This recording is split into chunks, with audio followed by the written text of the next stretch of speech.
काळ्या पोटेच कालवून करणार आहे. तर आता मोहरी तडतडली. मोहरी तडली की आपण जिरे टाकायचे. नंतर कढीपत्ता,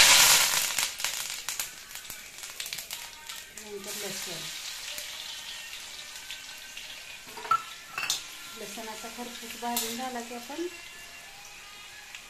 हळद टाकणार आहे. नंतर थोडीशी जिरे पुड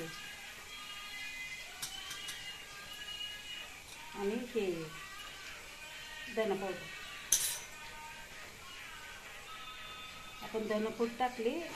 आता चवीनुसार आपण मीठ टाकणार आहोत. आणि नंतर हे हे पावटा येतं ना, हे असं याच्यात सोडायचं. आणि नंतर ही आपलं गावची काळं देतात. आपण शिजाय फक्त पाणी टाकणार.